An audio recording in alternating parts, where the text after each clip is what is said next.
আজকের এই রোদেলা দিনে নিয়ে এসেছি সেরা স্বাদ কাঁচা আমের ম্যাঙ্গো ক্যান্ডি, যেটা বাজারের চেয়েও বেশি হাইজেনিক ও টেস্টি।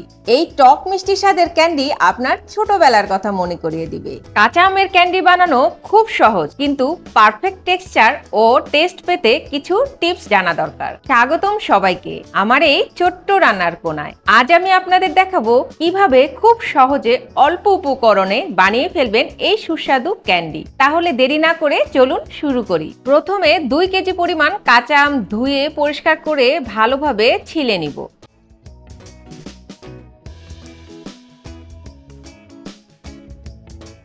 কোনোভাবেই ছালের সবুজ অংশ আমে থাকা যাবে না।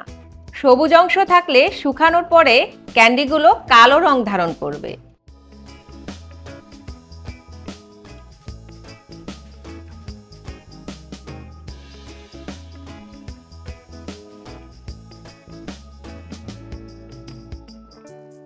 এরপর ভিডিওতে দেখানো নিয়ম অনুসারে ঠিক এরকম ফিঙ্গার সাইজ করে কেটে পানিতে দিয়ে দেব। ঠিক এভাবেই সবগুলো আম আমরা কেটে নিব।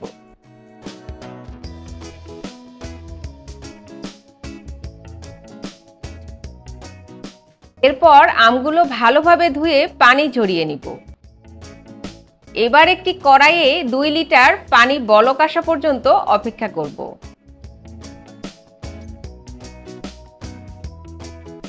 পানির বলক আসলে পানিতে 1 চা চামচ লবণ,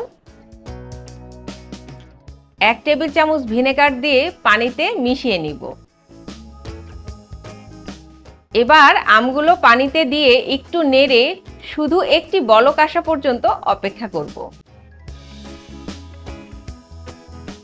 এখানে একটি বিষয়ে খেয়াল রাখতে হবে, আমগুলো যেন বেশি সেদ্ধ না হয়ে যায়।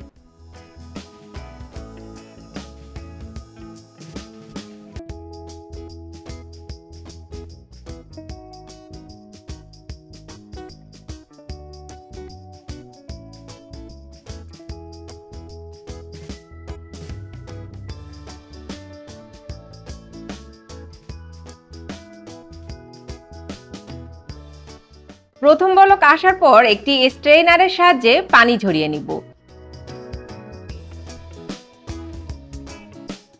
কুকিং প্রসেস বন্ধ করার জন্য আমগুলো স্ট্রেইনারে দেবার সাথে সাথেই কিছুটা নরমাল পানি আমগুলোর উপরে ঢেলে দিব। সম্পূর্ণ পানি ঝরে যাবার পর একটি পরিষ্কার শুকনো পাত্রে আমগুলো নিয়ে আমের উপরে 1.5 কাপ চিনি বিছিয়ে দিব।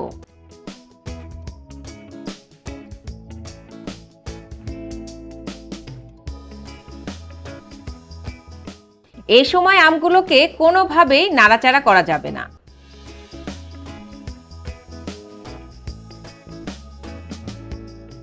এবার একটি ঢাকনি দিয়ে 10 থেকে 12 ঘন্টার জন্য ঢেকে রাখব। এই সময়ের মধ্যে চিনিগুলো আপনা আপনি গলে যাবে এবং আমগুলো কিছুটা শক্ত হয়ে আসবে। এবার গলে যাওয়া চিনি পানিগুলো পুনরায় ঝরিয়ে নিব।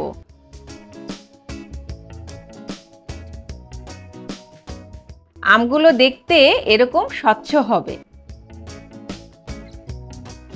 এবারে একটি খোলা পাত্রে আমগুলোকে সুন্দরভাবে বিছিয়ে দিব।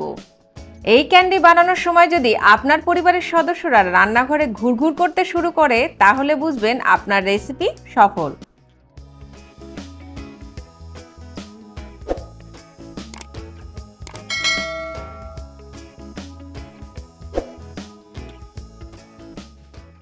সব শেষে ফ্যানের বাতাসে শুকাতে দিব। আপনারা চাইলে রোদেও শুকাতে পারেন, বারান্দা অথবা ছাদে।